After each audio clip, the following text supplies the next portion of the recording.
is a Cosmic Octave original podcast. Me and Jake running down the street with a handful of comic books, kicking ass and banging chicks and drinking booze No, not and me. smoking Not weed. me. I'm married. Yeah, well, I'm married. Jake. Can't do that. Yeah. Off panel, off topic with Jake and Tyler. Yeah. My wife. What happened? She must be watching it. She's watching that Army Hammer Oh documentary. my God. You say, "Oh my God," but before we watched it, we got hooked, man. I didn't. It was I interesting. didn't have to, but it's there, and I've heard about it, and holy fucking shit, man! What bunch of creepy fucking old white dudes. Yeah, rich old white dudes. Well, the more see, this is the thing. What's going to bring in humanity? Not homosexuality. Here's the problem, Tyler. What? This is the problem with society, and you know what? I fully acknowledge that I participate in it, but this country loves watching bad rich people because most rich people in this country, hate to say it, based on track records, are kind of bad people. I'm not saying all rich people are, but there's a good portion that are bad people. You know what it is we all wish that we could be like, we all wish we could experience that. I want to real quick, fame and just fortune, being that rich. You know what I mean? Yeah. Like, I want to real quick backtrack because I was making like how light of how conservatives think like homosexuality is going to bring down society. It's not. It's rich white people. I don't believe that. So I was kind of making a quip. Yeah. I apologize. But let's talk. Should we? We'll talk about that later. Can I moan and groan about HBO Max? No, it's Max. HBO Max. If it was I'll HBO never Max, call it Max. I wouldn't keep losing my shit from my stuff or my still watching list. Assholes. Wow. So, But hey, you can watch 24 seasons of Mythbusters. I could fucking care less. No, this is the dumbest thing. I swear to God, every time I go on to Max, I don't think it does the who's watching anymore. I think it just goes right into it.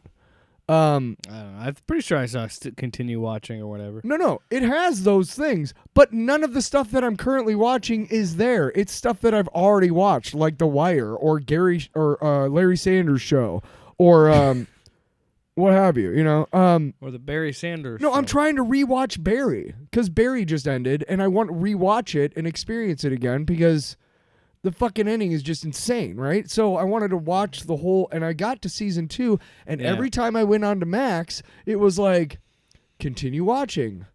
Oh, Barry's not on there. Let me go to my stuff.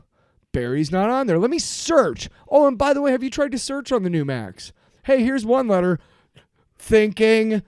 Why are you trying to put in Buffering. 2 letters? Why are you trying to... 3 That could letters. also be your internet connection. It could also be that Max sucks balls. Well, that's fair too. So way to go, spending a shitload of money that you didn't have, or else you would have released fucking Batgirl, you dickheads. Well, the IRS will Rebranding, kick down their door. rebranding, and just fucking up the whole app. I don't even like going to Max anymore because every time I go there, my shit's not there. So Warner Brothers, dude, you suck. Wow. Like, you just suck ass. Wow. Like, bad. Whoa. Like you are the worst of the streaming services. Not only Not only have you rebranded like 3 times, because it used to be HBO, and then it was HBO Now, and then HBO Max. No. HBO Go, then HBO Now, then HBO Max, now Max. And they can all eat shit for all of that. And what I'm saying here is that, you spend so much money making these fucking shitty-ass rich motherfucking shareholders of yours happy. And guess who suffers? All of the fans. All of the fans. Even the shitty ones who are like somehow opposed to wokeness, but like read X-Men. It's like, what? You don't? Okay. But it's stupid. And you just suck. You cancel shit. I really hope James Gunn like turns that whole DC around. But as far as I'm concerned, Warner Brothers, as Time Warner, I guess, as an entertainment company, you've had it. You need to be broken up. No, you need to be broken up into a lot of... What happened to the fucking monopoly laws in this country? What happened to that? What? I know that I'm benefiting by seeing Disney own all this shit so that I can watch maybe a Star Wars MCU crossover down the road. Who knows? But I also know that that's bad for America, is having 2 or 3 people owning everything. That's bad. So Time Warner, in summation, I think you suck, and I really, really, really, really want you to do better, even though I'm not one of your shitty shareholders who keeps expecting a profit in an unsustainable fucking model. Hey, would this be an awkward time to tell you that today's sponsor is Mac? No, I'm kidding. Oh, shit. That would have been incredible. Thanks for letting me go off. It bugs the shit out of me, man. Hey, look, I've been saying this for a long time on this show. I've been saying it on the multiple podcasts I've done over the years. Mm-hmm. I did not like it when Disney bought Fox, and I do not like that Warner Discovery was allowed to merge. It's not good. And like I was saying last week with the Netflix stuff, I truly think a bunch of these companies are going to keep losing money on it. They're going to they're going to consolidate. Yeah. They're just going to Peacock is going to merge with Paramount Plus and Disney Plus. You already bundle How long Hulu do you think and before ESPN cable with comes it. back? With the option to with an on-demand cable thing, like it's going to be a hybrid. That's what it is now. Why wouldn't it? Why? Yeah, you just buy a box. Yeah. You know. Can I just say you already have that with your fucking Roku? Hey, cable companies. Here's a smart business model. Cable companies got into the internet business, and now they don't even fucking make any of their money off of cable. Like it's any of it. It's internet, all internet because everybody fucking needs. You know how pissed they were when Governor Reynolds was like, "Yeah, West Des Moines can have free Wi-Fi." Fucking CenturyLink was like, "You fucking asshole!" Like. What? You're coming in hot today, man. I'm hot. I'm not in a good mood. You're in a I lost form. a job interview, and I just got to be honest. I'm not. I'm tired of these fucking games, man. You know, like I'm. Are you gonna be like Limp Bizkit? Are you gonna get a chainsaw? No, I'm just gonna get. I'm gonna finish What? this thought, and then we're gonna move on with the show. If I'm qualified to work in your fucking place, then you should hire me. Don't play these fucking personality games and shit. And like, here, we're going to interview you with 2 people and then 2 other people and just throw you off your game. Well, that's not very welcoming, and it's not very conducive to you getting to know me, okay? And it just bugs the shit out of me when I put everything I have into showing you what a fucking great worker and a great personality and all that stuff, and it was all just a game, and I never was even in the running. I was never even in the running.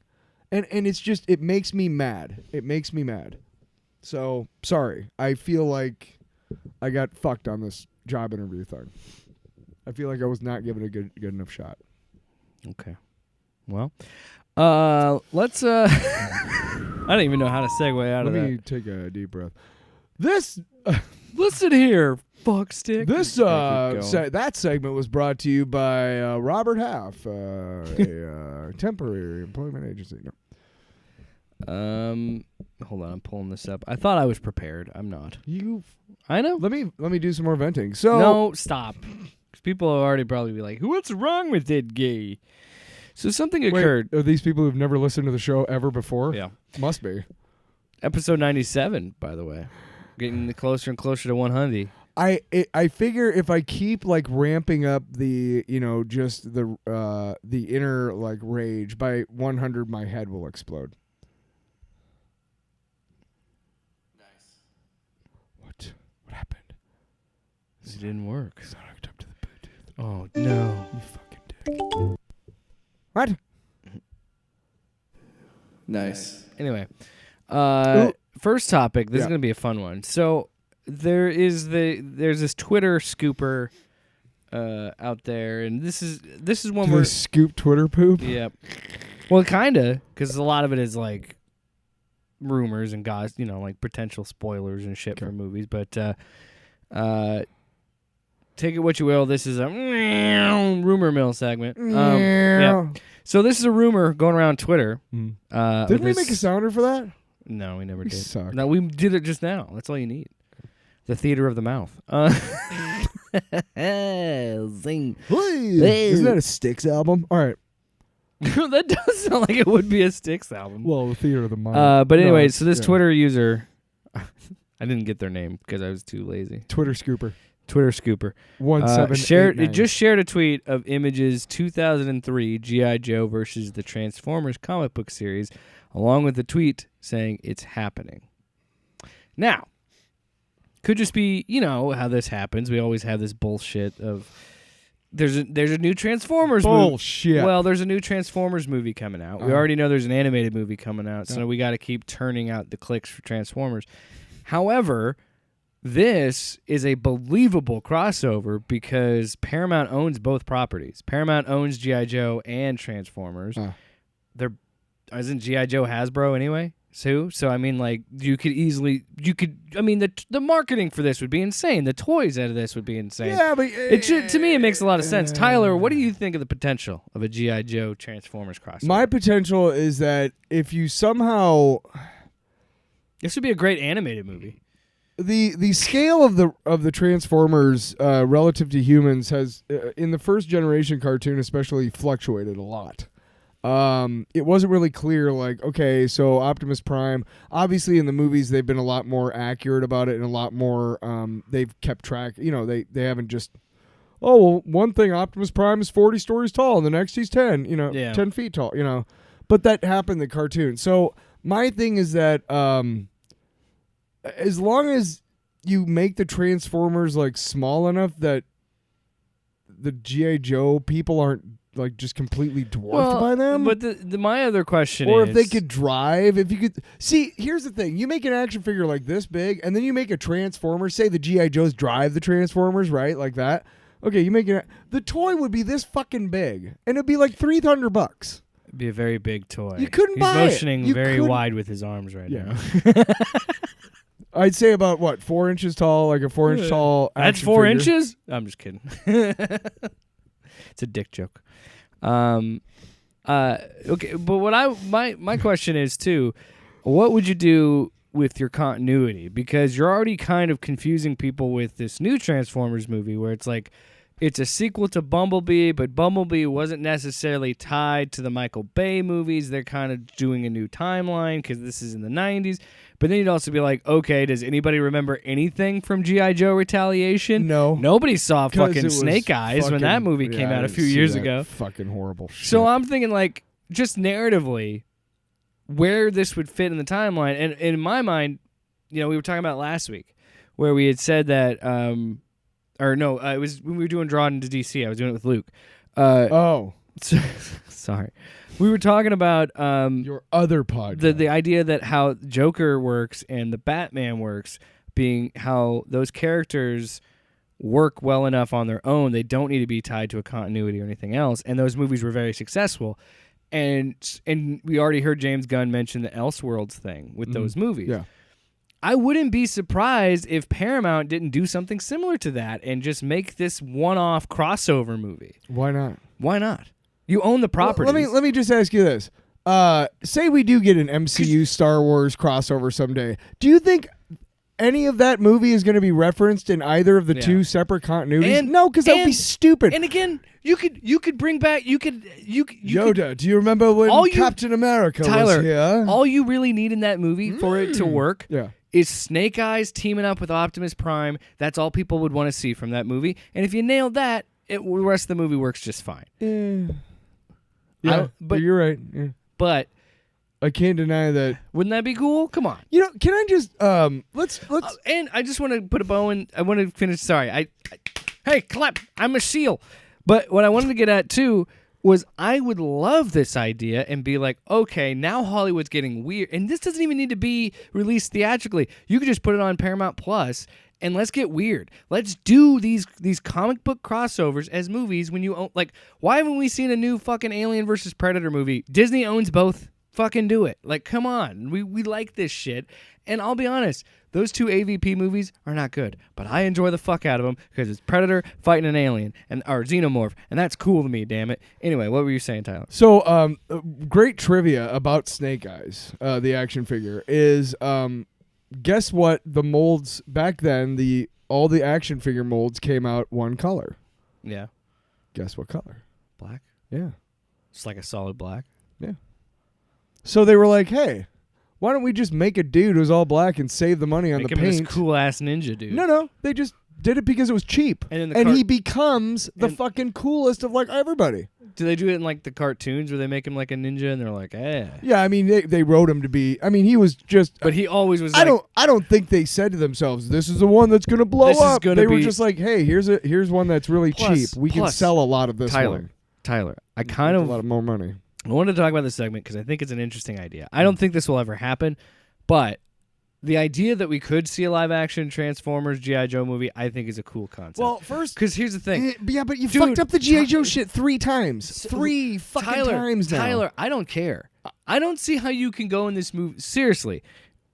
As long as Channing Tatum is not involved. But listen, this movie will not be good. It's not about being good. What the movie is about is being how silly can it be? Why can't it be good? No, it can be good. Right. But I'm saying, I think for me, for it to work, and when I read a crossover comic book, when I see crossover episodes on TV or whatever, I don't expect a lot of substance there. It's not meant to be a substantive piece. It's saying, like, what if these two things fought each other? Wouldn't that be cool? Right. But I'm saying, like... And plus, think of fucking Cobra Commander and Megatron teaming up.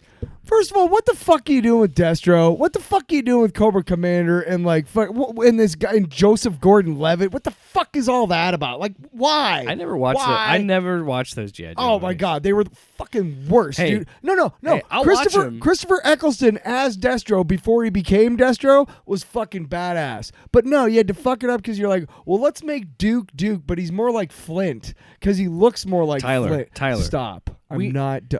No, we need to make this movie. You and I. You need to sit down and write the G.I. Joe Transformers. Give me Shipwreck and fucking Beachhead and Quick Kick and who the Alpine. See, you know more about and G.I. Joe than I Bazooka. do. Give me those fucking guys from the car. Give me the guy with the helmet and the football jersey and the fucking bazooka. And What's for his the code Transformers? name? Bazooka. Transformers, we You need have Optimus, Bumblebee, Soundwave. Well, are we talking just good guys so far? Well, we're just talking good guys. No, sorry. Well, Megatron's got to be in it too, because you got to have Megatron in it. Sure, but just for good guys, you got to have Optimus, you got to have Jazz, you got to have you got to have Bumblebee. Bumblebee. You got to have what the hell's his name? Shit. Talk to me here. Let me see if I can help you out. It was Jazz was a Windbreaker? He was the Lamborghini that was the doctor. He was the doctor. Oh yeah, in the second movie? No, in the cartoons. Fuck those movies, dude. Fuck. Shit. Hey, Optimus Prime has a mouth. Why? Fuck you. What does it matter? It's stupid. Anyway, I think. How would you? But how are we gonna Wheeljack? You gotta have Wheeljack, dog. You gotta have Ironhide, yo. You gotta have Ironhide, yo. And at the end, Grimlock. Yep. At the end, I don't know. How Yeah, could you fit? gotta You have can't fit Grimlock. all. But you gotta fit. You gotta think. You I gotta don't make. care. You gotta make I you gotta don't- make a 2.5-hour movie. I You don't- can't fit all those characters in that movie. Watch me. But Challenge accepted, but motherfucker. I think the way that you could make it work would be Megatron and Cobra Commander bring Unicron, but then it'd be like, why would they? Why are we doing this on the air so people can rip off our ideas? What I'm saying is we need to work out a pitch and present it on the we will podcast. off the air. Yeah. Right now? No, but if we put it out on the air as a pitch, then then next week it's documented that we did it, and nobody can take it because it's like, hey, we did this.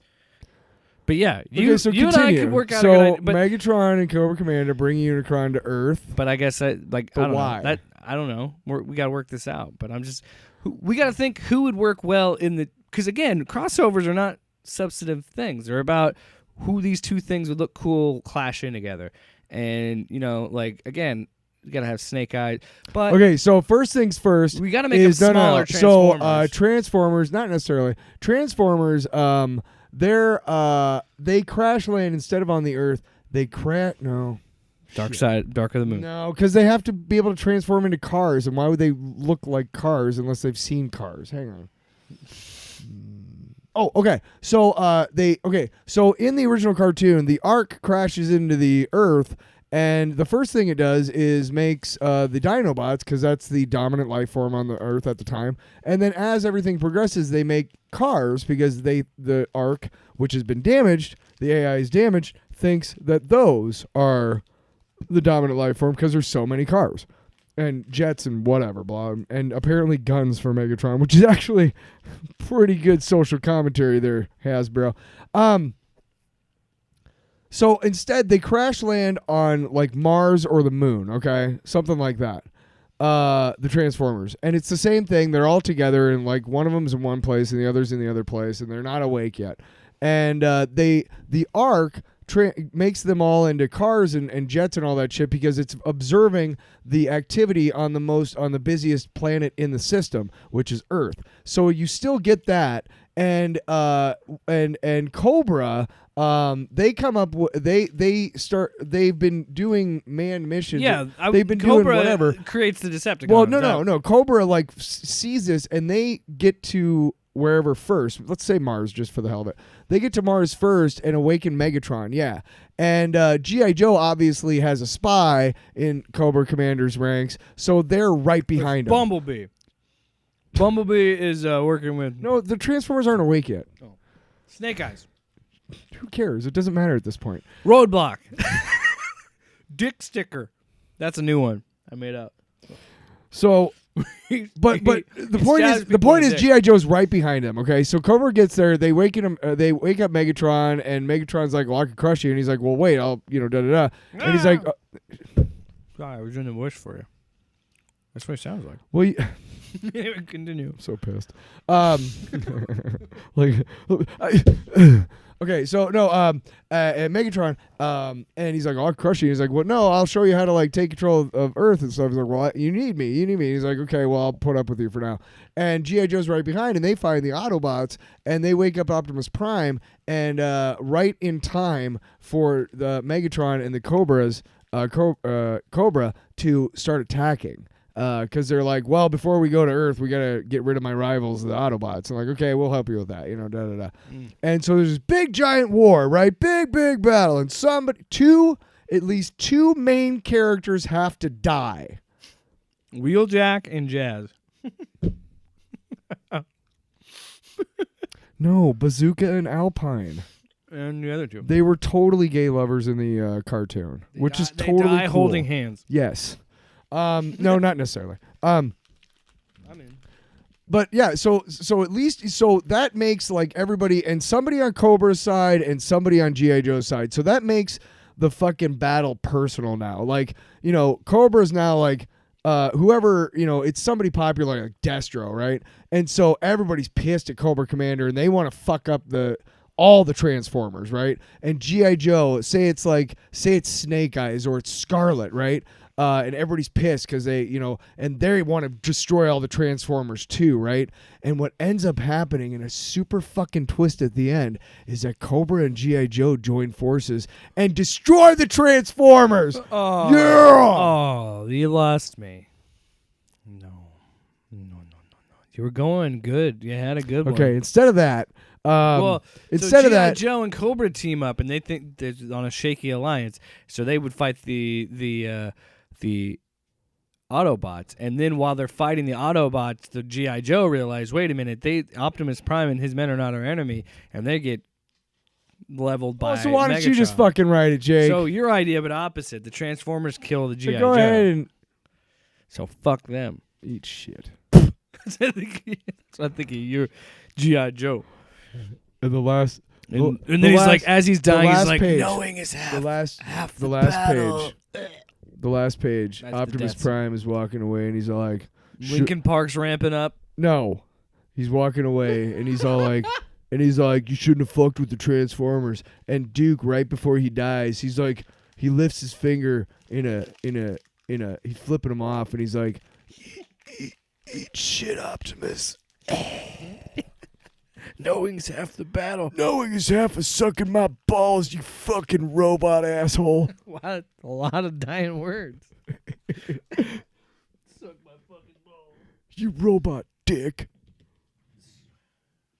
Damn it. Let's get going with your fucking raisins. Look at this guy. Somebody's got to eat them. Nobody's got to eat them. Well, I can't let them hit the floor. Look, there's so many preservatives in there that they would keep until Lincoln is old enough to eat those gross things, and he'll be like, "Hey, Daddy's, oh fuck." There's like a secret. You got a secret stash of snacks down here, and it's just like 5-year-old raisins that are flavored like watermelon for some fucking reason. All right, what's next? Let's do this. What's next is nothing. I'm done with you. Hey, get out of here. Let's do this. Come on. Cooper, get out of here. Let's not worry about the dog and let's worry about Yeah, the because podcast. raisins can kill him, so I Well, probably why don't you, want him. Yeah, why are you eating them all over the place? Anyway, we're talking about Ezra Miller again. Ah, fuck. Should we Yeah. make a sounder for that? Anytime we talk about Ezra Miller, They're an asshole. They're an asshole if they are still a well, babe. you might think that Ezra's an asshole, but Oh, well, uh, based on what I've known so far. the director of The Flash, Mm. Anthony Alan Smithy? Muschietti, I believe is how you say it. I could be mispronouncing it, but he did the It movies. He works on this. A lot of people say it's great. People liking it. It's from the early screenings. He was asked about a sequel in a Variety interview, and he said, quote, "If a sequel happens, yes. I don't think there's..." Or, sorry, he was asked if Ezra Miller will return as the Flash, and he said, "If a sequel happens, yes. I don't think there's anyone that can play that character as well as they did. The other depictions of the character are great, but this particular vision of the character, they just excelled in doing it. And yes, you said the two Barrys, it feels like a character that was made for them." End quote. Okay. Here's the problem. I have no doubt that Ezra Miller probably has a great performance in this movie. Probably. They probably do. But here's the problem I have with it. Mm-hmm. That doesn't exclude the shitty things that they did. And I'm sorry. Aren't there ongoing court battles right now? I mean, As far as I know, yeah. isn't he criminal? Aren't they criminally charged with some stuff right now? I don't know if they've been charged. Like, I'm sure there's some sort of. I imagine there's still ongoing investigations, but that's the thing. This movie is going to make money. It's already projected not to make as much money as they had hoped, but this movie's going to make money. I'm going to see it. You're going to see it, but at the end of the day, none of us are seeing it for Ezra Miller because at the end of the day, people are having legitimate. I'm going to see it for Michael Keaton. Moral issues because of the things that Ezra did. And here's I just want to get this out of the way. Yeah. I don't play the game of this moralism stuff when we live in a capitalistic world. If you like the Harry Potter stuff and you want to play Hogwarts Legacy, go play Hogwarts Legacy. If you want to see The Flash because you like The Flash, go see The Flash. I'm not telling you not to see a movie.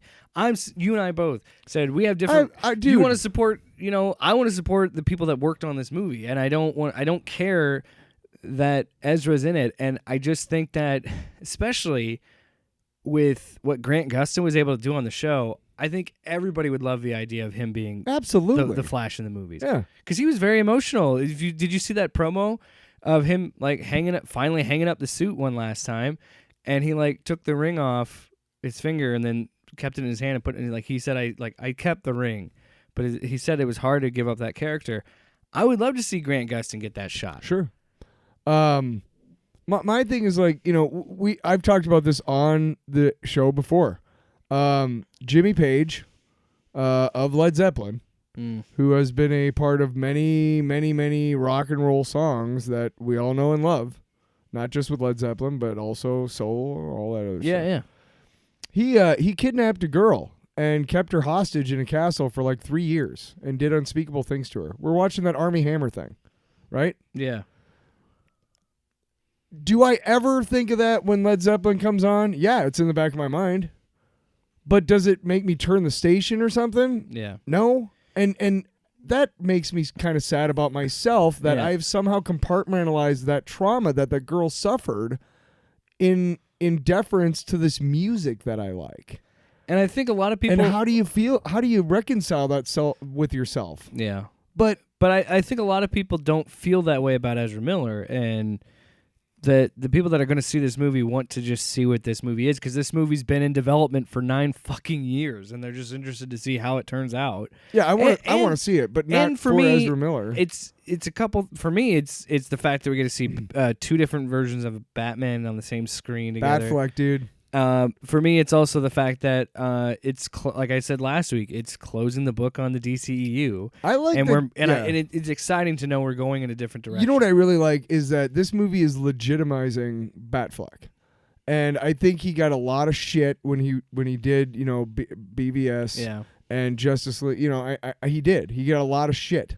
And I think... And he was going through a lot at that time. He had been sober, and he actually went back to the bottle. And I have no doubt that it was divorce, a lot of the social media backlash and stuff that he just... Dude... Well, he was also filming those movies in a rough time in his life because he was in the middle of a divorce with Jennifer Garner at the time. I mean... And you can see... at different points of Justice League where he's so clean and sober, and then when he's back on it, and it's good to see he's in a different place, and it's good to see he's on the other side. It's good to see. It kind of sucks because we're not going to get him as Batman again unless they do something else. I don't like really this. like that. I mean, look, whatever you want to say, those South Park episodes are fucking hilarious, but I just, man, look. You're a dude, and Jennifer Lopez is like really into you, man. Are you gonna give a flying fuck what a bunch of fanboys think? No, you're not. Right? Now you might have been like, oh wait, you're gonna write a song called "Dear Ben" on your next album. I don't know about that.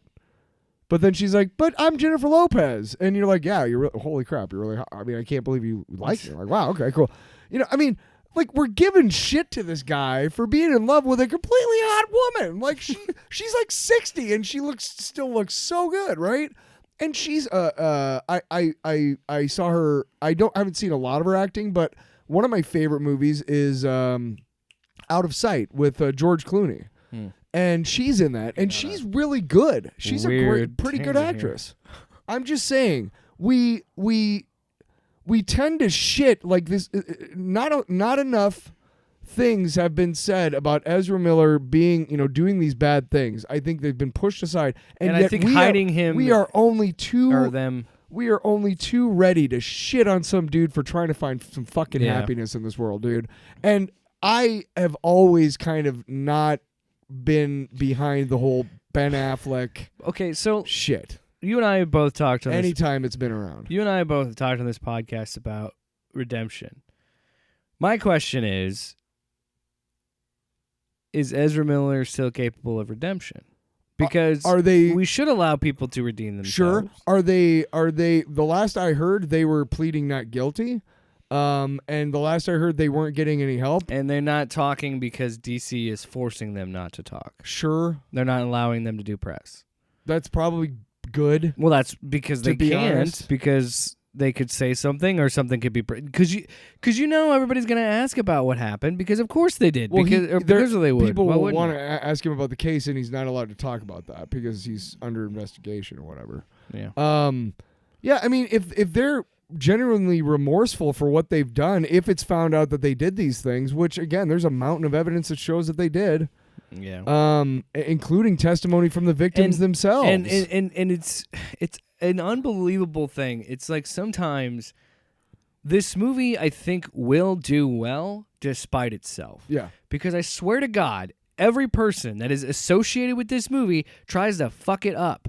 Why, when you are weeks... What are you talking about? The director making these statements. Why, when you're weeks away, would you say, yeah, I 100% Ezra would be in the sequel that I would do? You're completely ignoring the things that happened before and even probably during that movie, and you're just going to push it away because because you had a good time on set with them? I'm so sick of it. That's why I'm getting worked up about it, because there's no accountability in this shit. How many times do you keep allowing people doing shitty shit and bad things and get away with it because they have money? It's fucking stupid, and we continue to do it as a society, and we wonder why we got Armie Hammer fucking eating people and stuff because they're so fucking rich they can do whatever they want. They don't care. Well, here's what the genuine, and they'll get a second, third, fucking fourth opportunity. You know what the backlash is going to be here is that Andy Muschietti is no longer working for DC. You think that's going to happen? Absolutely. James Gunn read that and he's like, well, clearly you didn't read my thing about this is the last DCEU movie or whatever. I mean, I imagine he might not give a shit what Machete says, but he's also probably like, well, you think we're going more of this? Because we're not. Flashpoint ends this, and then we start over with my shit. Yeah. If you want to be a part of that, that's fine. I don't see why they would keep Ezra. I feel like they would. I'm saying, like, and Machete's a great a director, so I know that they would like to have him. I think the only thing that's staying attached is going to be Blue Beetle, and they'll still keep Zachary Levi and Shazam around because. Don't we have another Aquaman movie coming out? But which is so silly because this is supposed to reset all the DCEU stuff, Isn't but yet we have another We have an Aquaman movie this fall or winter. It's Christmas, I think. Oh, for fuck's sake! But that's no, and that's what I mean. I think we're getting a clean slate. I think we're getting one. We're probably going to get a new Justice League lineup. Two, it's going to be. Maybe they'll keep Momoa as Aquaman. I don't think they will. I think they're going to start over fresh because if you're going to recast your Superman and your Batman and your Wonder Woman, if you're recasting that Trinity, that to me says you're starting fresh and you're just going to reboot everything. And they should. I think, and I think that the Flash really will be the end of it. And I think a lot of people are going to see it because of that, because we want to see. And I think a lot of people want to see a good DC movie because whether they actually are like comic book fans or not, maybe they're just a casual audience. I'm sure they want to see something different than another Marvel movie because we've seen those Marvel movies are getting to a point now. You see them the opening weekend. That's it. It's kind of whatever. And everybody knows everything about it. Everybody spoiled everything at that point. You've had a week to watch it, you know. So, of course, people want to see something different. Somebody wants to see some competition. Do you know why the first Batman was so good and so successful? Yeah. Not because it's Batman. Now, that was a big draw, but it was really good. It was a movie that movie-going audiences of all shapes and sizes and likes and whatever could watch and go, wow, that was good. Even if they had no connection to Batman at all. It was Jack Nicholson and Michael Keaton at the top of their fucking game. It was Tim Burton at the top of his fucking game. And it was a great fucking movie. Another quote. This one's from one of the producers. I'm assuming maybe it's. Which sucks because I'm assuming this is Andrew's wife. Okay. The producer of The Flash, one of the producers, Barbara Muschietti. So I'm assuming that's his wife. Sure. She said, in principle photography, Ezra was brilliant and had the most committed and the most professional actor. Well, this quote. This sounds weird. Ezra was brilliant and the most committed and the most professional actor. Ezra gave everything for this role, physically, creatively, emotionally. They were absolutely supreme. Again, great. Should have thought of that before they fucked around and did some horrible shit. I'm sorry. Look. We went on this whole talk about it, and yes, there is some sort of disconnect a little bit between the art and the artist, and there is that. But I don't think anybody would look at what Ezra Miller did this past year and be okay with them getting a second shot because they've had issues before in the past, and they didn't. They've got to show me they're remorseful. They've done this. This isn't new. This has happened in the past. They've shown a history of abuse. They've got to show me that they know what they did was wrong. Because so far, again, what I've heard is that they don't think they did anything wrong. Yeah. So right away, okay, I don't want you around other people then. And you know what the really crazy thing is? All this, and again, I want to reiterate, this movie continues to seem like it's trying to derail itself.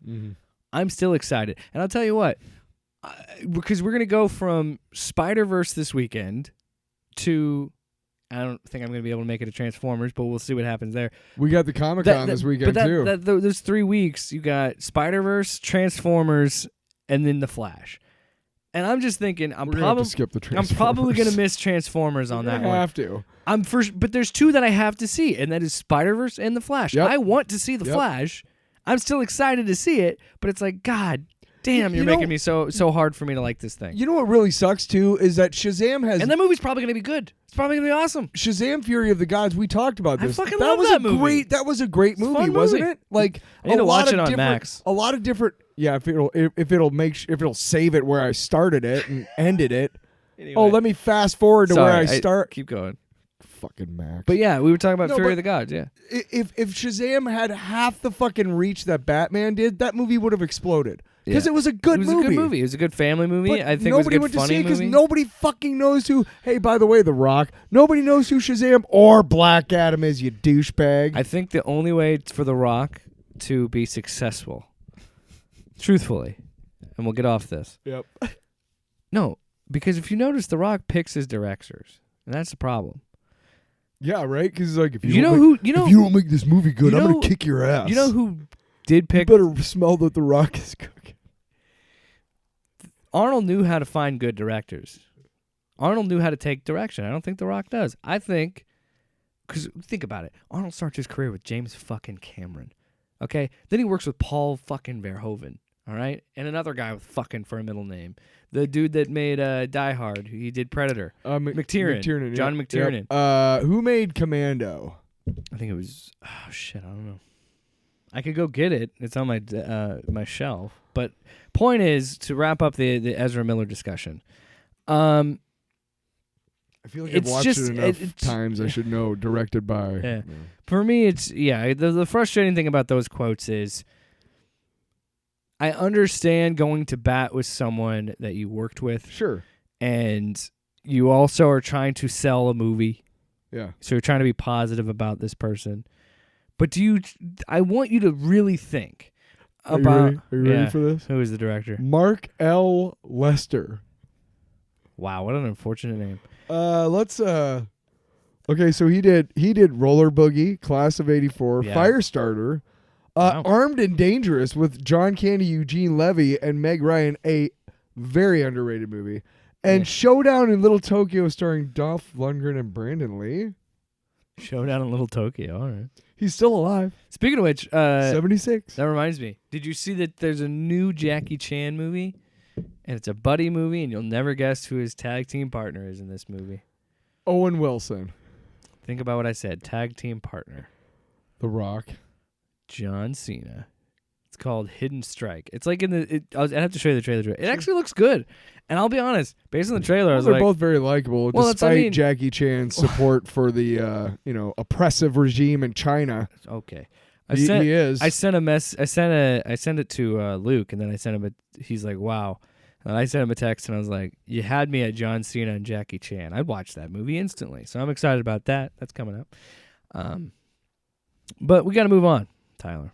You want to talk about some AI shit. Sure. What do you want to talk about today? Well, so I was, I've talked about this many times before. My homepage is, you have a homepage, and I've turned off my search engine. You can do that on Google. When you're on your phone or your tablet, whatever.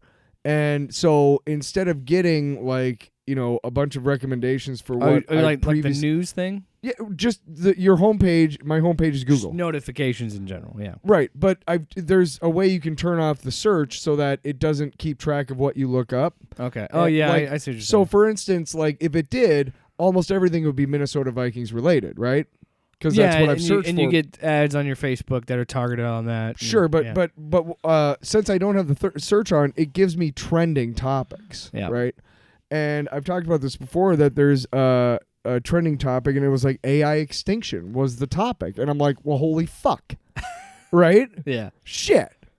And I go and I look, and like Steve Jobs, the guy who started Apple, Wozniak, Wozniak. and Wozniak, I think. Elon Musk. Elon Musk, whatever. Elon Musk. Who cares? Elon Musk. Ever seen that video? And Bill Gates, like all of these like tech giant guys have gotten together and been like, hey, let's fucking slow down on this AI shit. Because I don't know if you know about this Chat GR bot thing. Chat GPT. It's gone viral. And it Yeah, has, I know what it is. I've used it. Okay. It's a fun little toy. That's fun, but people aren't using it as toys. There's regimes in this world that are going to develop this shit to try and fuck, like, we're talking... Yeah. We're talking nuclear level Yeah. extinction events, man. And I don't know about you, but that scared the shit out of me that all these guys that have that are directly responsible for our technology being in this place in the first place, thanks a lot, fuckers.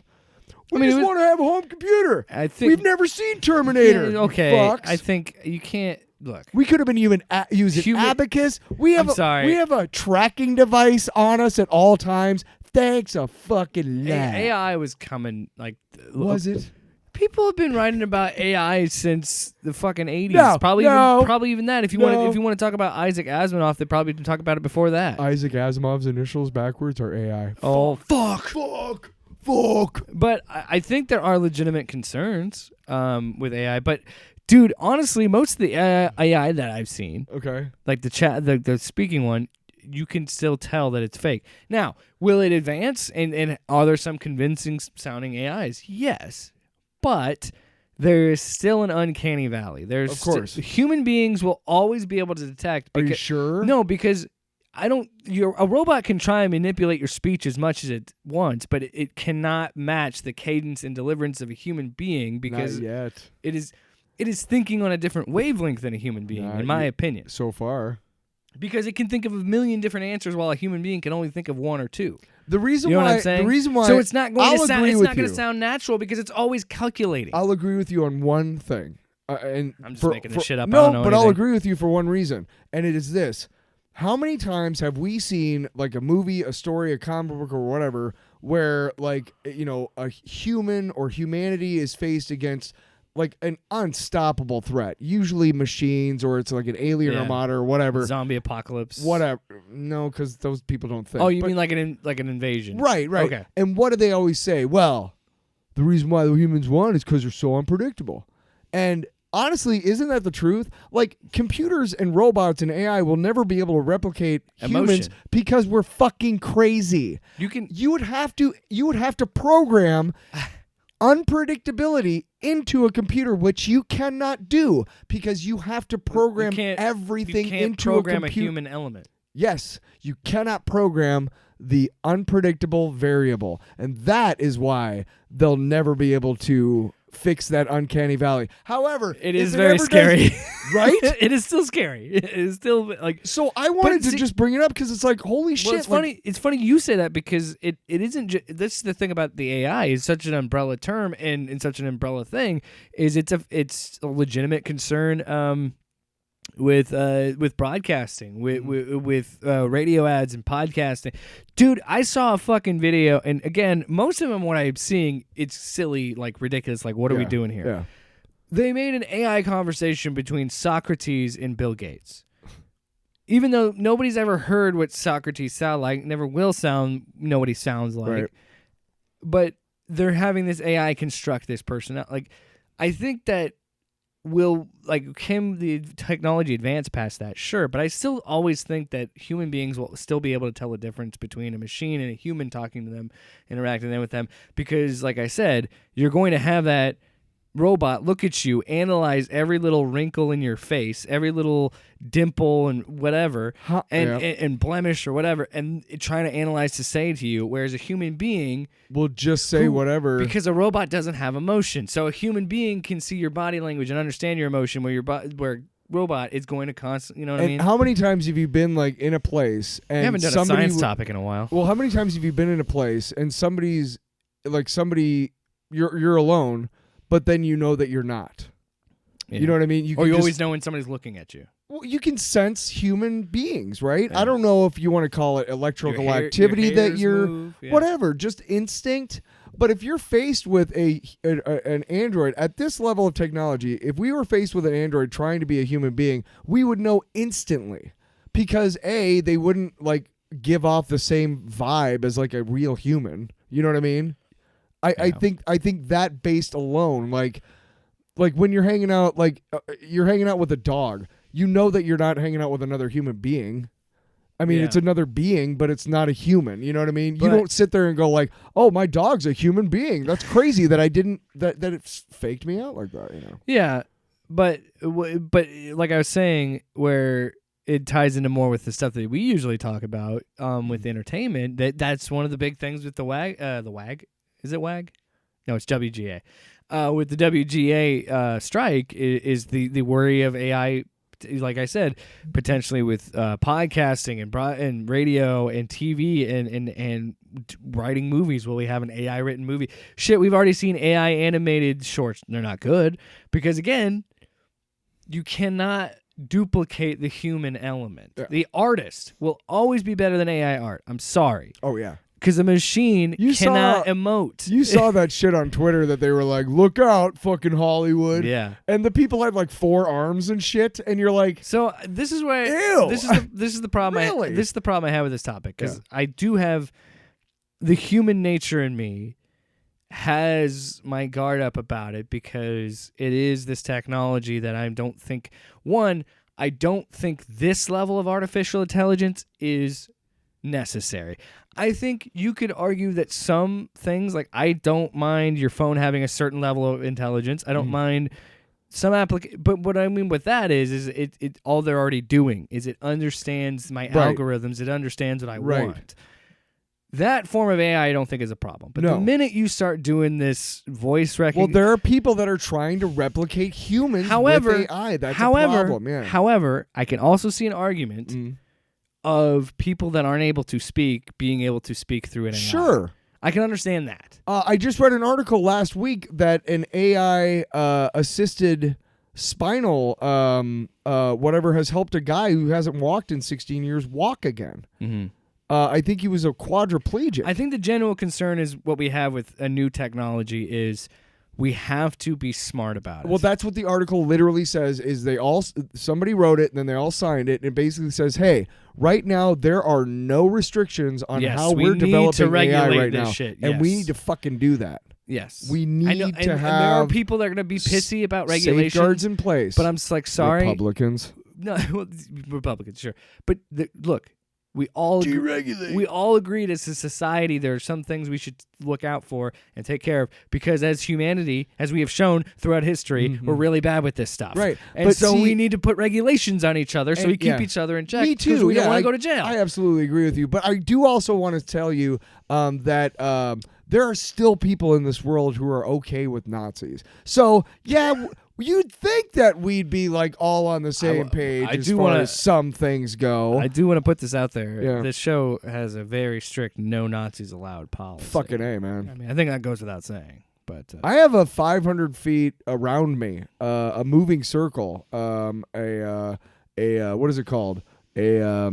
When you tell somebody they can't come near you, a restraining order against all Nazis, and it's a rotating 500 feet circle around me. If you get in that 500 feet, I can legally arrest you. You know what was really going to piss me Citizens off? arrest. And I'm sure it exists, but I know I'm going to find it one day. It's going to just pop up on my TikTok or whatever. I'm going to be real pissed. You know there's somebody that's developing like an AI Hitler bot somewhere, and I'm just going to be fucking furious. We talked about Mrs. Davis. Yeah. Why aren't we watching that show? I need to watch that's that show. I haven't started either, but it interests me because it's like that's not that far off. You know it's going to happen. You know somebody's going to do something. That somebody made an AI that's talking to everybody about you. Yeah. Your phone does it already? That's fucking scary. Oh yeah, I suppose. Scary times in the city. Can we play the Mayhem Sounder even though we don't have one this week? I mean, we do, but it's not their fault. It's ours. No. Why does it keep going to Facebook? Because it's it's a free. Yeah. It's AI. AI. It's my Facebook. Fuck. Oh, it doesn't work. Pizza time. Spoiler alert. I like you as a friend. Nice. Well, I was going to go into the Griff report, but let's do because that. we're bringing that back for the 1st time do that. in weeks. Yep, let's do that, and then Can I, before we even get into it, can I just say, I want to make this clear. I am not intentionally going after this person as frequently as we have been. But tonight's subject in the Griff report, we've done her a lot recently. And the reason I did this, because you and I were talking about this off the air, because I texted you about it, and I said, I'm apologizing now. We're going to do a Melanie Mack segment. I'm sorry. The reason I constantly talk about her... I'm always ready to take down false Christians and people who use Christianity as a tool for hate. To me, I think she is a great example of how this far-right fundamentalist Christian ideology has been married with the kind of stuff you see with Nerdrotic and Geeks and Gamers and and the Proud Boys and shit like that, the far-right stuff there, and you're seeing it in... These kind of people never used to talk to each other. And now they're doing it more than ever because of all the stuff, and it's all the stuff with Trump and all this stuff. But I think the reason I talk about her so much is when she constantly makes videos like this, the one that we're about to talk about, I feel the need to call out her bullshit. Well, because yeah. I'm sick of it. I am sick. Because, dude, it is 2023, and we are still having, like you were talking about, we are still having conversations of where we are still marginalizing a very, very small group, very small group of people in our population. I can't believe we're in the 21st century still having debates about homosexuality. Give me a fucking break. And again, using this lie that it's mutilating children. I'm sorry, but. And we go with, and I'm going to keep rolling it in here because with the drag queen shit, because it play in this groomer shit. Meanwhile, who is fucking the kids? The people in the church. Specifically, Catholics are doing this in church. Guess who's marching in the gay pride parade this year? But let's keep As oppressing the people that have already been oppressed for just existing. Let's keep attacking people that have done nothing but be themselves and get treated like it. And I'm sorry, it is fascism. You support when you take away other people's rights. Especially again, because a very I cannot stress this enough. A very small population, very, very small percentage of our population, and you continue to treat them the way you do and you other them. That is how fascism develops. It starts by attacking and going after one group for no other reason than they're different than you. Well, right now, we're talking about AI and all that stuff, and in the last 20 years or so, our technology has improved leaps and bounds. And we just don't know how to handle it. And a lot of people have turned to their faith. And a lot of shitty church people have noticed this. And that is why Fox News is patriotic and Christian. Because they're tapping into those people's fear. And that is what that's why Melanie Mack is a piece of shit. Because, she is. Because she taps into people's faith, which is a wonderful human trait, and uses it to further her own bigoted, hate-filled ends. And I guarantee you do not practice what you preach. You fucking liar. And that is why I want to talk about her as much as I do, because I think she is a great example of, like you said, a fake Christian, because if people truly believed in the teachings of Christ and believed in, not all, because the Bible is not a perfect book. People will tell you it's a perfect book, but it's not. But if people truly believed in the way of Christ, this place would be a lot better, or the world would be a lot better place. Oh, yeah. We're talking Sermon on the Mount shit. We're not talking about whatever fucking passage of the Bible fits your bigoted bullshit. This you're going to love this. So this video that we were... Can I say one thing about her before? Yes. Let's go with the basic shit. A lot of what's going on in our country and in the world is this fundamental Christian idea that women should be, whatever. Like, they shouldn't be in the work, still, somehow we're still having this fucking debate that, it's stupid, right? There's some women out there, some women, like, Just Pearly Things, will cover her someday, I think. I'm adding to your point, is all I'm doing. She publicly said on a podcast that she thinks women shouldn't vote. So you're dead on. You're right. But here's the thing. Is she married? Do we know that? No. Okay. Well, unless she's a virgin, or she was married at one point, and then she's going against the fucking Bible. Why? Because I chose a passage that fits my fucking narrative. Look at that, Melanie. We can all do it. We can all be assholes like you and pervert faith into bullshit. I think Melanie Mack was married. I don't care if she's ever been married or if she's... Because that's none of my business. I know. But my point is that she's the type of fucking shithead who would get up there and be like, ladies, unless you're in a marriage, you should not be having extramarital... I mean, that's just not... That's against the... You understand? Mm-hmm. So if you're not going to practice what you preach, which I fucking guarantee she does not... then I don't want to listen to your fucking false Christianity and your bullshit wolf in sheep's clothing nonsense. You said wolf in sheep's clothing? Yes. But when you said it, I heard Wolfenstein for a second. I was like, that was... Wow. Wolf. You ever played that game? Yeah, no, I know. But I'm just like, wow, you just pulled up a... deep cut. Fat Nazi video game. I love that movie. I love that game. I always love a game where you kill Nazis. Hey, man. Cancel me. Hey, wait a second. Why don't we make a game called Kill Nazis and just that's all you do. Universally loved. Right? Everybody loves this game. No, because then people are going to accuse us of wanting to kill Nazis, and that's not what I'm saying. I'm making a joke. I'm saying I like playing Wolfenstein. Yeah, I mean, I don't want to actually. No. See, that's why. You can't. Sadly, can we that's an offensive title. How about jailing Nazis? Jail and that's all you do. That's just jail them up. Give them the good old fashioned American style police brutality. No. And then after 6 months, you're like, hey, just wanted to talk to you about how you feel about. Okay. I know you don't want. I like how you're diverting me from talking about this. Because I can't stand human beings like this. I need to make a point. You are a because stain on our fucking species. Can I talk? Yes. Jeez Louise. You gotta throw the pitch so I could swing the bat. All right, so bat flip. That ain't allowed. That's disrespectful. Can we get through this? We're almost done. Hurry Jesus. up. You're the one who keeps interrupting me. Just walk over me, man. Walk on over. Walk on by. Anyway, so the video that she made, we're recording this Wednesday, May 31st. This will go up on June 1st. 2713. We're from the future. Anyway, she made this video intentionally coming out the 31st of May, being like, next month is going to be insane because we're talking about Pride Month. So this is I'm looking forward to Pride Month. I sat through this, so you didn't have to, Tyler, and the listener didn't either, but I sat through the whole thing. It was about 23 minutes, and it was faster. It was better because I run it on 1.5 speed. I'm like, just give me the fucking parts. Give me the gist. And honestly, Melanie, you have got to hire an editor, or you have got to chop. I'm just saying, takes too many pauses. So when I'm editing the audio, it's like, did you get your point out? No, I'm just kidding. I'm just saying she takes a lot of pauses, and I have to do a lot of editing. That's all I'm saying. Everybody pauses. Everybody makes mistakes, but not her. Not good mistakes. She makes dumb mistakes. Anyway, I don't know where I'm going with this. Play the fucking clip. No, I want to explain it. Oh. So she's talking about Target, obviously, because everybody's mad at Target now.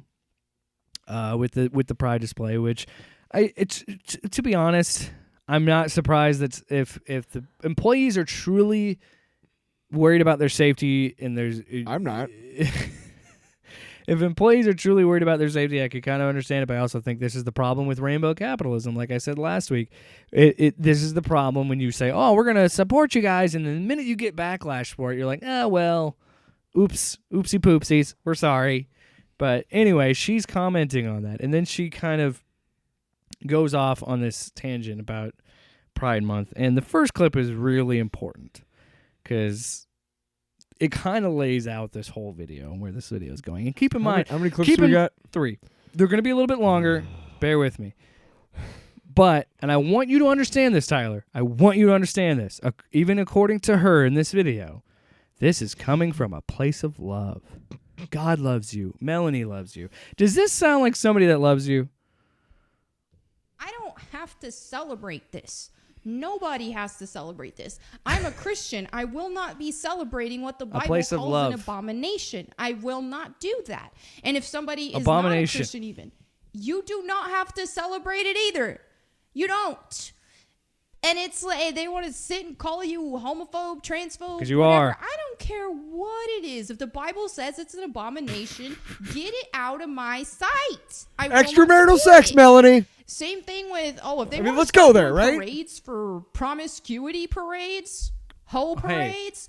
Dude, I ain't celebrating. She's not celebrating straight people either, Tyler. No. I'm just saying, if she wants to fucking she literally said, if the Bible says it's an abomination, then fucking it's an abomination. Okay, well, then women like she being has outside of the home. She has tattoos. Yeah, that's not a fucking. I'm just saying, if you go down that road, you're going to realize this book was written thousands of years ago. By about 70 fucking people that all had one thing in mind. Let's make sure women are not fucking having any rights. We're almost done with this clip. Jesus. Celebrating that either. I don't care if it's straight. I'm not celebrating that garbage. I will not celebrate abominations. Period.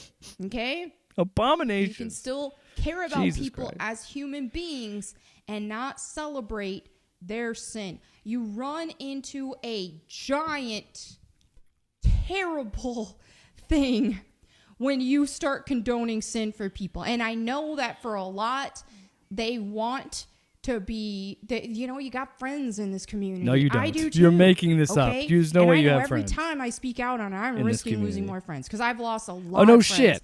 in the LGBT community. And it is what it is. But you don't have any friends because you didn't even fucking say it right. You fucking idiot. Around, and they understand that, hey, I'm a Christian. These are my values. And if they want to stay my friend, I will be more than happy to stay their friend and care about them as human beings. But I will not validate their sin. Just like I will not validate my straight friends' sins either. Not validating the sin. Okay, so... I'm sorry. I literally had to take my headphones off because I cannot fucking stand this fucking... I get... milky toast fucking hate. This fucking I love you. Psh! That's abuse. I love you, but you live in an abomination. The reason why your gay friends aren't your friends anymore is because you were an abusive fucking friend. Tyler, I want you to know this. Look at me right in the face, and I'll tell you this right now. I love you, but you're living in an abomination. No. Tell me. Right? You love me, but I love you, but I can't get behind you getting your ears pierced again. Right? That's what she's saying. I know you like your ears being pierced, but it's against. That makes me sick. Okay, because that's an abomination. And she'll say this later. I love you, but I don't. She'll say this later. We'll play this in another clip. God. According to her thoughts about homosexuality, is a demon is making you gay or making you have those. So earrings. how does this make sense? I love you, but I can't condone who you want to love. Exactly. Then you don't fucking love that person. I'm so sick of it, and that's why I wish more Christians would be honest with me. You know and why just tell me that you don't like them. Is impenetrable and unbreakable because they also have this other stupid fucking thing. Judge not, lest ye be judged, and it's like, you can't even tell them they're being wrong because then they can just fucking throw that back at you. They could just fucking throw All you. right, sorry, another clip here. It's a long one. Bear with me. God. No, it's important, Tyler. I want to talk about this. I do. Because this is the kind of shit we're dealing with on a daily basis. We're playing it so that you don't... But marriage is a Christian... Oh, sorry. Sorry. We jump ahead in the video. And somehow... Again, I watched this, and I still don't know how she made this jump. Thanks. But thank you for doing that for us so we don't have to. So she talks about Target losing all this money and all this stuff about pride and all this stuff. And then she gets on the topic of gay marriage, and she has a very interesting belief system in this. It is a Christian unity. It is the most sacred. It is the most sacred thing two human beings can have. If she's been married and gotten divorced, that's against the Bible. Okay? God designed it between a man and a woman. A man and a woman. Period. In 2023. Anything else is not that. So you can say legally and have on paper and this and that with gay marriage, but that is not the sacred bond that God created marriage to be. It's not the same thing. And that's why in my mind now it's like, okay, maybe that should have been a more of a civil union thing. It should be categorized different. I don't know, but okay. If you're saying you're okay with it, why are you insistent on changing the title of it? Why are you insisting on saying it isn't marriage? Because you have to make it marriage being a man and a woman. And I want to bring this right back around and be like, it's fucking 2023, okay? Marriage, you can claim is a Christian construct. I don't know if it was created in the church or not, but I'd have to think at some point marriage was created by humans because we just couple. That's who we are. That's what our society does. So... to think that it's strictly a church-related thing is silly to me. Yeah, people have only been getting married since Jesus was born. What are you, an idiot? I'm a married. Duh. I'm a married person, right? I specifically did a service that was not about a church or related to any church because at the end of the day, God gets every other fucking day of the week. I should get my wedding. So fuck that. One, two. Fucking heathen. It doesn't matter. You blasphemer. And you know what? I love being married. I love my wife. But at the end of the day, I would be with her anyway. Marriage is silly. In a sense of like, at this point, most people have a marriage situation because they've been together forever. They love each other. They're like, hey, let's let's. I just want somebody to watch TV with, man. Fuck. And people like you can file your taxes together. You know what I mean? Preferably a woman. But what I'm trying to get at is you don't need God to tell you love someone and you're with someone forever. You don't need any I'm not of that. saying I'm bisexual. I'm just saying, like, if I'm hanging out with a dude watching TV, I'm not going to want to make out with that dude at any point. Where are you getting at with this? But it is not marriage by definition. It's not. It is just honestly blasphemy. Who cares? In a way, when you really look at it like that. And trust me, I don't like saying this stuff. Because yes, you do. Because if you do like saying this stuff, because it makes you money. Or just play it. If you didn't like it, you wouldn't keep making these videos. Just play it. For people who are very entrenched in this. That's why I do it.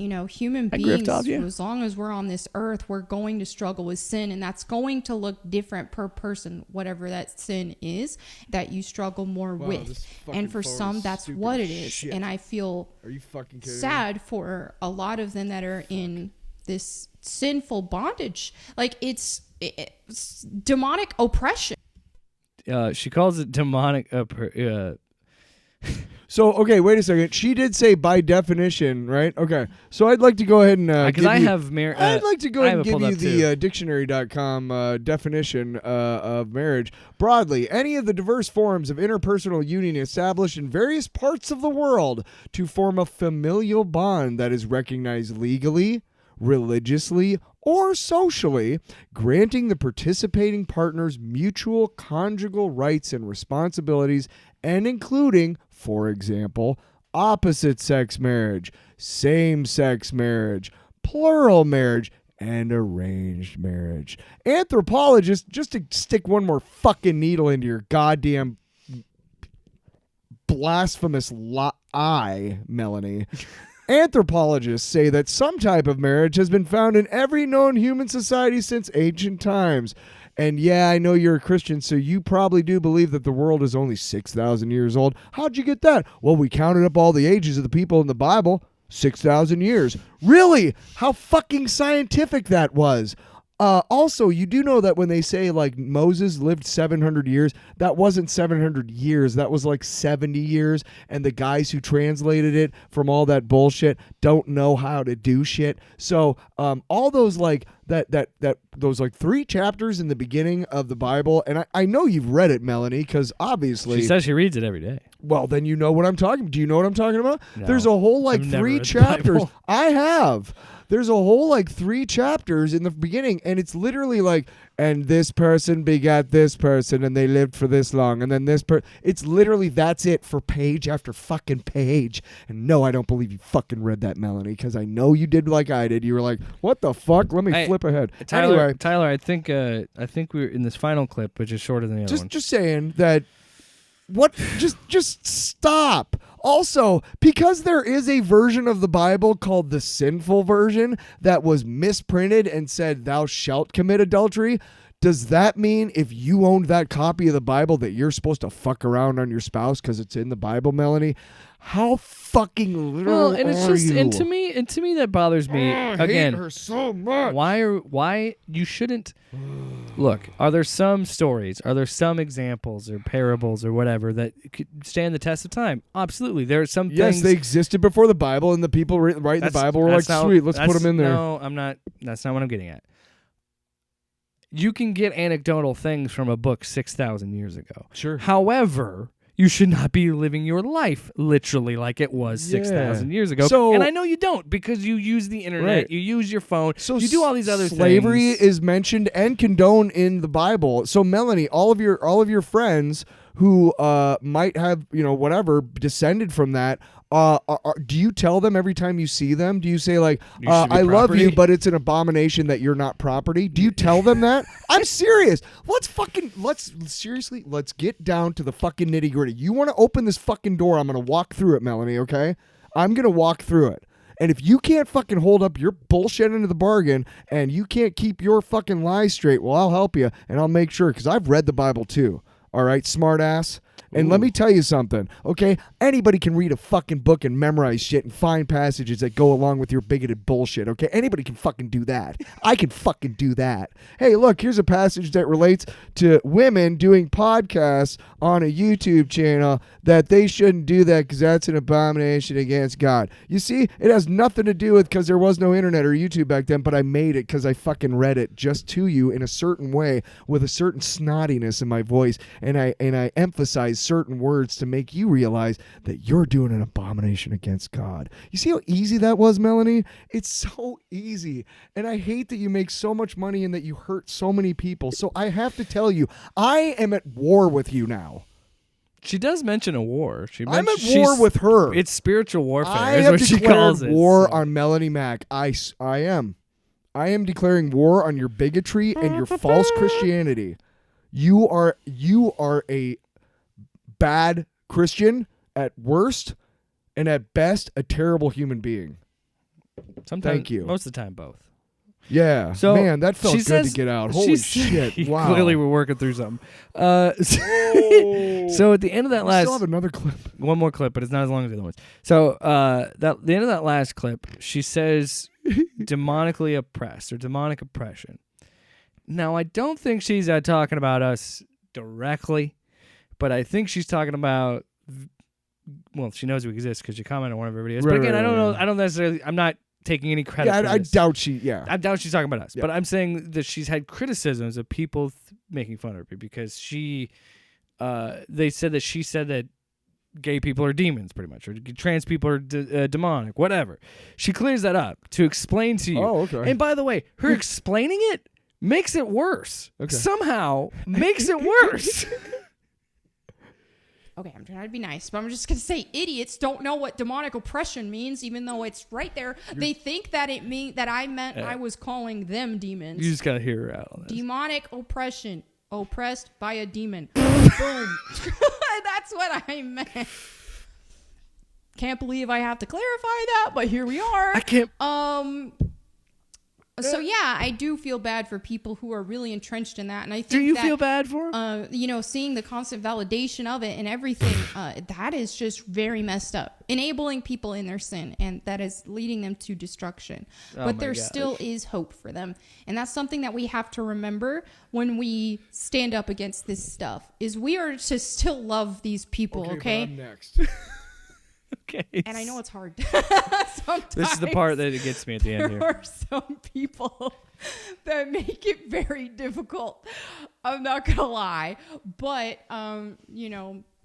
so we should absolutely. Do you think she's be talking about praying flamboyant for them. But gays in on that situation? same note, I know a Like, lot what does she of mean by Christians, that? especially in the progressive movement, are very pushover, right? And that is not how God wants us to be. God doesn't give us this. I'm sorry. Are we not supposed to be subservient to him and bend to his will? You fuck. We are supposed to be strong. We are Strong. supposed to be courageous. Because We are supposed to be bold. Nothing says strong and courageous like picking on a minority group. Yeah, right. Melanie, you are a straight white woman, and you got that easy. Okay, straight Christian white woman. Okay, and. You think that's courageous to attack a group of people that historically has been treated like shit in this country?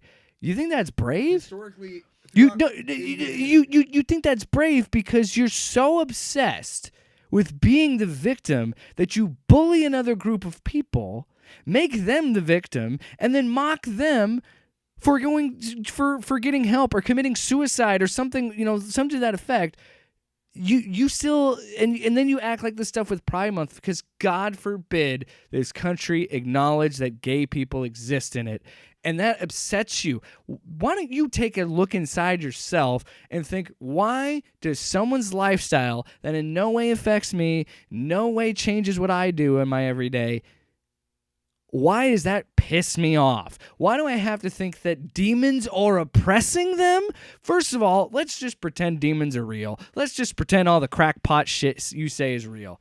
You're telling me that you love these gay people and you care about them, but then you can't accept their lifestyles because it's an abomination. And the reason it's an abomination in that lifestyle they choose is because they're being fucking oppressed by a demon. Are you seriously telling me with a straight face you think that all gay people are fucking possessed by demons? Oppressed. Or sorry, oppressed. She doesn't even know. Oppressed. She doesn't even know how to say it. Sorry, right? oppressed. You're so fucking white, you don't even know what oppressed means. Right. Shut up. And I'm saying that as a white man. Very good point. So validating when we're pushovers and stuff. Fucking demonically oppressing them? How the fuck do you come to that logic? And I told myself I was going to be calmer in this episode, but it's like, come on. Like, so you're going to tell me that you, again, the theme here is she loves these people. But I'm sorry. When I've been, take my wife, for example. I'm in love with my wife.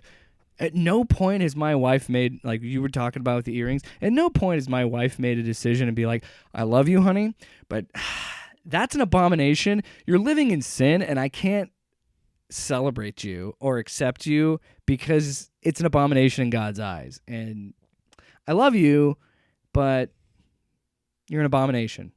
You can't call somebody's lifestyle an abomination and then say you love them. You can't have it both ways. You can't do that. And that is why what you said is true. Because if you were a real Christian, you would love these people for who they are. Right. And accept them for who they are. The only thing that Christians need to fucking read and memorize is the fucking Sermon on the Mount, and that's it. Throw that fucking trashy fucking book called the Bible into a fucking incinerator. I'm serious. It burned real easy. Those fucking pages are like thin as shit. Have you ever seen a Bible? They're fucking great, man. I mean, the leather bound will actually take longer to burn. I will say though, the King James one is my favorite because Jesus' words are in red. To calm down a little bit, we're gonna wind it down here. Well, I want to talk about validation. I want to talk about validating things and being pushovers and stuff. Melanie, here's one thing that you'll never experience is what my uncle went through. My uncle David. He knew he was gay from an early age, and as soon as he came out, he was ostracized by his own family. And he moved away to, at the time, the only place that he had heard of. He's in North Dakota. So to a gay kid in North Dakota, the Shangri-La is San Francisco, California. He moved out there. He opened a store, and he fell in love and got married and contracted HIV. And I watched, I went and visited him while he died from AIDS. And really the only reason he was able to come home was because his dad had died many years before. And you'll never know what that's like to have your own family ostracize you because you feel like who you are. I'm a musician, and if every time I picked up my guitar, like my mom was like, "You do that again, and I'm throwing you out." I mean, what kind of a mother is that, right? Yeah. That's not a mother, and that's why my mom doesn't do that, and that's why you don't do that to people that you love. That's the abomination. The abomination is telling somebody that you love them while actively hurting them. That's abuse, Melanie. And so many. And I wanted to say this in a very calm voice because I want you to understand that what you're doing is wrong. And I do go off, and I do go off, and I do go off, but because you are opening a door. Example, you're accused of like there's a Law and Order episode where a guy was like, he's on trial for assault, and he was accused of assault like twice before, but because he was acquitted, he can't, like the prosecutor can't bring that into the case, right? Yeah. But while somebody is questioning him, he says something like, "I've never assaulted anybody in my life." And it's like, hey, he opened the door, so now we can question him. Have you under oath? Am I right? Yeah. Okay, so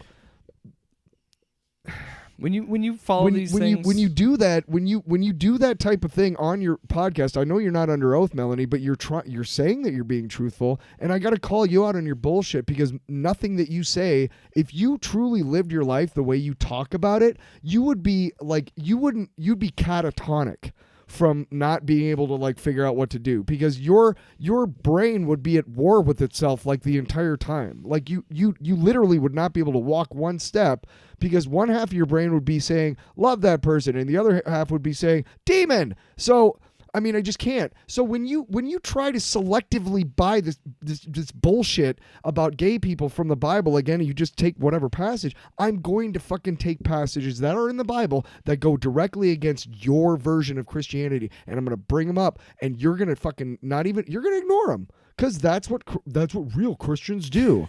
And by the way, fuck Christianity, okay? Fuck it. That's the abomination. Well, and that's true, and that's the truth. How many people have been murdered in Jews' name or in Buddhist name? We talked about at the beginning of the segment. Yeah. How many Catholic boys have been abused by the church? And it's like, and that's, I'm with you there. I think the problem is religion itself, because it's a social construct, and the problem there is because, again, there are people that I mean, you and I have talked about it. You believe in God. I've talked to Luke. Sure, yeah. And, Luke and I have talked about his beliefs, and right. his same issue. The reason why people don't go to church anymore is because we've evolved past these fundamentalist Christian fascio beliefs. We've moved past it. And you can say, oh, you're just throwing the word fascist around. I'm like, I'm sorry, I'm going to bang the fucking table on this. 20 states have made it illegal to fucking just be trans. They've made it illegal for trans people to exist. That is fascism. Talk about our governor's fucking bathroom bill. She is fucking trying to get teachers to check kids' genitals. So you're probably asking. Are you kidding me? You're asking at this point, like the segment's gone on for a while. You're probably asking again, why cover her? Why do this? Why take time out of your podcast to having fun and talking with your friend? We have to expose these people. Because at some point, we got to start looking at it this way. It only gets better if we start calling these people out. Because, I'm not saying differing opinions shouldn't exist in pop culture discussion, right, and podcasts and but YouTube. This isn't pop culture anymore. This isn't talking about movies and having different opinions on movies and not making a fun environment. This is pushing hurtful ideology. This is attacking people. And this is attacking people on bullshit lies. Because, again, that story that I don't even remember the number because it got fucking just thrown under the rug. But was it Chicago that had all those kids that were abused? And, like, in a church. And you notice how none of these fucking Christians said a goddamn word. No, you know why? I don't think one priest. Because you want to talk about courage, Melanie? Yeah. You have none. Because if you did, you'd call out other Christians that do this shit. You'd call out these fucking prosperity gospel motherfuckers. You call out the bad people. You tell them that they're bad. Instead you go after gay people. You go after trans people who are just trying to live their life. And that's it. That's why I cover her, and that's why I will continue to cover her. I'm not obsessed. I don't want to get I don't want all this attention from her fans. I just want her to know. I hope they hit on me saying burn the Bible. I just want her to know. I want Nerd Erotic to know. Yeah. I want Geeks and Gamers, Ryan Cannell, whoever the fuck you want, Eric July, whoever. I want them to know I'm not going to fucking stop. Old noodle arms. We're not going to stop. No. We're going to take breaks because we need to, because it's boring after a while. You're fucking humanity as a whole and our society as a whole by continuing these hateful ideas. And most of this shit is none of your fucking business. Live your life. Tyler? Yes. As a straight white man, I could tell you with confidence, and you could probably do the same thing as a straight white man yourself. Gay people, get this. Hold on. Can you do me a little drum roll here? Don't affect me at all. Well, my friends. Like, I mean, I love my friends, and who are gay. Whether I know they are or not, it doesn't change. Like here's one thing. I knew a guy. I worked with a guy at a British pub back in Denver, and we all we and by I mean like 3 or 4 of us that worked there, and one of the guys that we were was a guy who was gay, and we all kind of knew that this other guy was. Just kind of the way, just his gaydar, my friend's gaydar, whatever, and whatever, just you could kind of tell, and it was like, but we didn't say anything to him. We were just like, hey, kind of maybe trying to nudge him like to be. Well, yeah, I mean, I feel like everybody's had that but group of. You can't force Yeah. that. That's their that's his decision to come out or not, right? I've had situations where I've known someone and they've come out and I'm like, well, yeah, I Here's could the understand best that. part. I knew When that. he finally came out, dude, we were all just like, dude, so happy for him. yes. We Yeah, were like, because dude, you're it good is friends. so good to know that you know who you are. Mhm. It's just that's what real love is, Melanie. That's when you say you love your gay friends, you don't, because you don't love You're happy for him. You're excited. I was happy for him to be finally- himself. yes. Yes. You know what that's like? I don't, Because I got to be myself no matter what. I'm 'Cause lucky society because accepted me for society who I was. accepted my sexuality. Yeah, exactly. So we're lucky, right? But So yeah, that's why we do what we do, baby. yeah, because dude, there's nothing worse than feeling alone in this world, Yes. and except for being attacked for no fucking reason. For being you, for Yeah. being yourself. Tyler. You fucking glasses wearing, beard having, fucking comic book fan fuck. I'm gonna What rip- did I do? I'm gonna rip those earrings out. Fucking bald Tyler, fuck. do you Yeah. have something to share with the class No, for long box? not really. Do I? If you don't, we can just skip it. I mean, we're already about an hour and a half in. So. Yeah. I mean, well, I'd say. Oh, that's what you sound like, Mr. Excuses. Mr. Excuses. I would say if there is a long box, do you have one? Yeah. That's weird because like your mouth isn't moving, but you're still saying it. You're still saying it. Yeah. We don't have to. We can just skip Let's it. skip it. 'Cause, to be honest, what I was going to talk about, I'm reading the omnibuses, and I haven't finished the first omnibus. The only thing I would talk about would be like Barry's season finale or series. I want to talk about finale. it next week. I don't want to talk about it. I don't know if you've read it. Have you read Agent Venom? No, I've read Rick some Remender of it. run? Space. That's later. I think that's Cullen Bunn. I've read some of those. I have some of those. Rick Remender. Space. Is it Space Is Knight it- Venom? Yeah. I read some of those. Is it Remender? I can't remember, but the art is fucking But no, Rick amazing. Remender he wrote the first two omnibuses, and then Cullen Bunn finishes the rest of Flash Thompson's run. Which I'll be honest, I'm reading it now because again, Comixology sponsor me. Even though I'm pretty sure I've said like fuck Amazon before, but yeah, fuck Jeff Bezos. Fuck Amazon. Jeffrey Bezos. Anyway, but it's on Comixology Unlimited, so I've been reading that, and I'll be honest, I'm really digging it. And That's good. I remember when it came out back in the day, and I wasn't really into it because I was like that, like entitled fan of like, no, Venom. The only Venom I know is Eddie Brock, and I'm not doing it because I got burnt by that fucking Matt Gargan Scorpion Venom thing. With God, I hate. We could do a whole thing about that Dark Reign era of Marvel. Oh God, Ugh. yes. I will say. Gave a great payoff, but man. Well, no, I will say that the way that they had like the different villains played the heroes was kind of brilliant. I kind of loved it. You know what I mean? Like the you fact have that Bullseye was Hawkeye, and again Scorpion became Venom. Was Spider-Man. He was Spider-Man. Yeah, yeah. With And the then black suit. Then he became Venom. after that. And who else was it? Moonstone was Captain Marvel. Yeah. And then it was. Iron Patriot, Norman Osborn. Who was Captain America? Oh, they just made Iron Patriot. That's kinda. right. Anyway. Yeah, it was really good. But anyway, I was like kind of against it when it came out, but now I'm reading through it and I really like how they've done Flash. Dakin was Wolverine. Yeah. Yeah. How they do Flash Thompson and how this works. Because in this, he doesn't have his legs. Yeah, he lost him. And the Venom gives him his legs Afghanistan, back, yep. and like so, it's like that.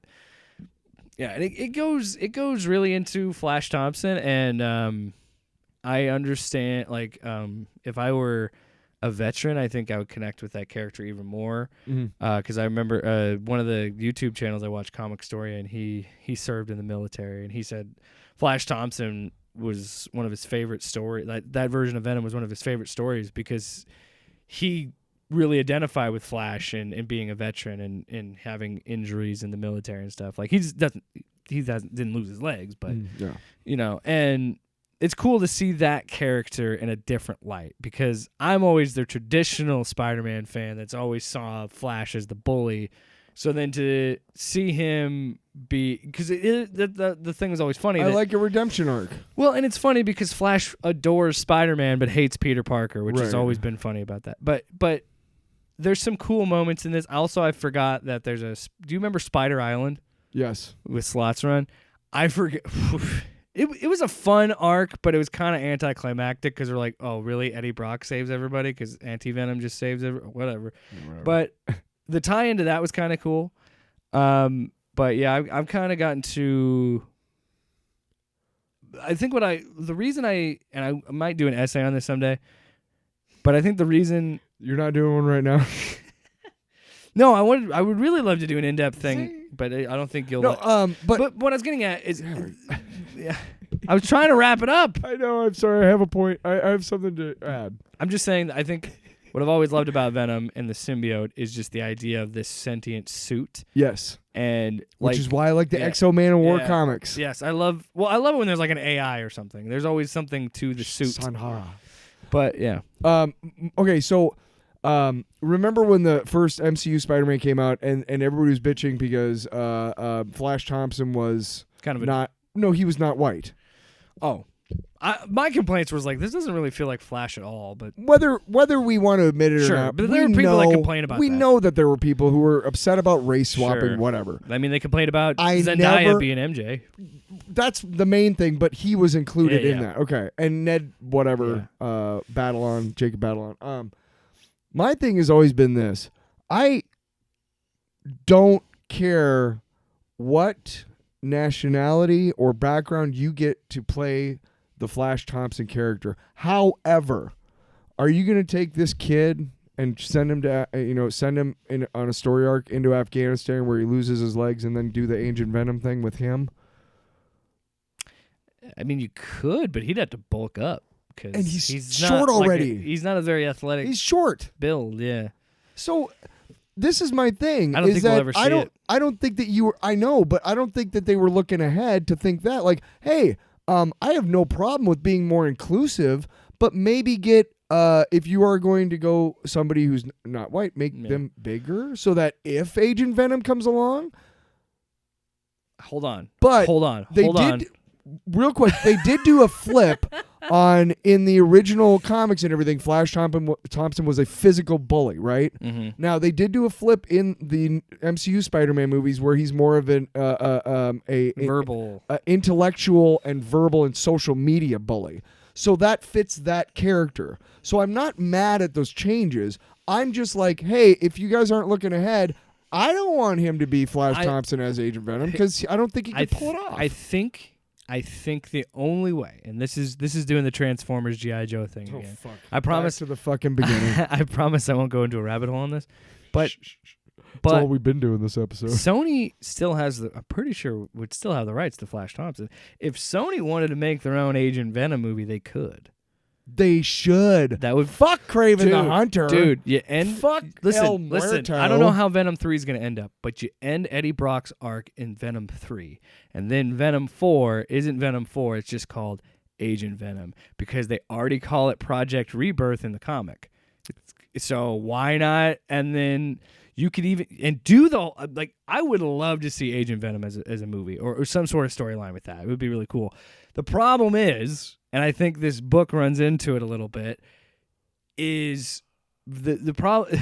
This is a pro wrestling term, but I use it for comics too. Venom's a tweener. Venom is what they call a tweener. So he's not a heel, the bad guy. He's not a face, the good guy. He's in between. He's called a tweener because he's an anti-hero. What normal people call him, but I like calling him a tweener.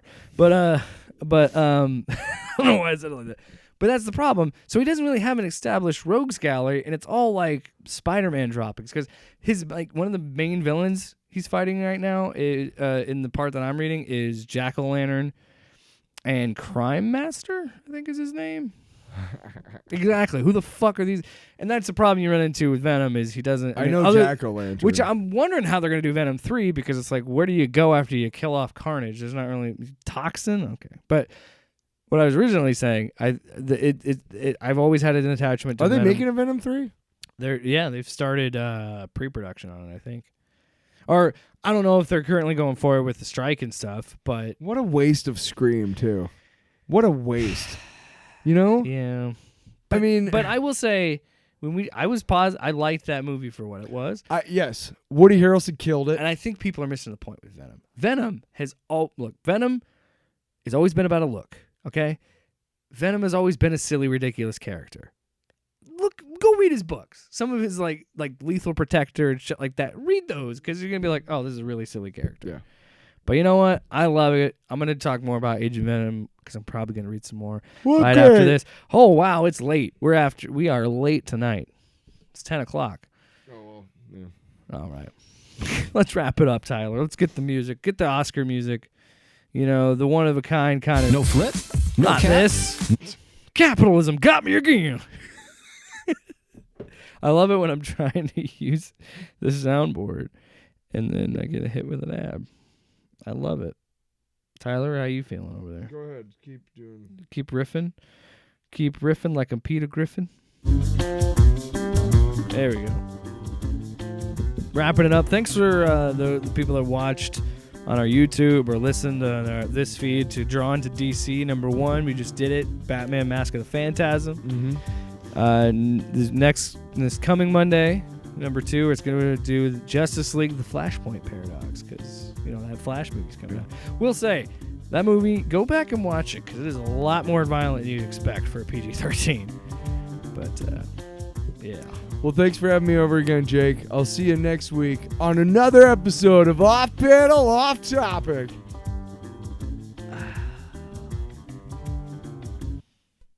You are nothing but garbage. Yeah, nothing but garbage. You don't like our new wrap? That was Off the cuff, man. I mean, yeah, you could tell. You could tell it was off the cuff. No, but think about it. It's like remember, you know what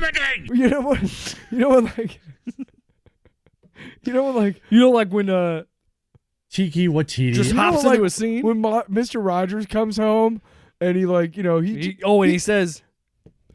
He says, "Stop it!" He just comes home for a little bit to hang out and take the kids to Neverland, and then he goes and he leaves again because he's going somewhere else. He's got stuff to do, right? So I'm gonna be like Mr. Rogers coming over to your house. Crack cocaine. That's what I'm on. Let's get some more. I got what I paid for. Yeah, I got a lot. How much did I pay for? Oh, yeah? You want to know? Yeah, I want to know what my bill was. $1 million, bitch. I'm fucking high. Yes! Off Panel, Off Topic with Jake and Tyler.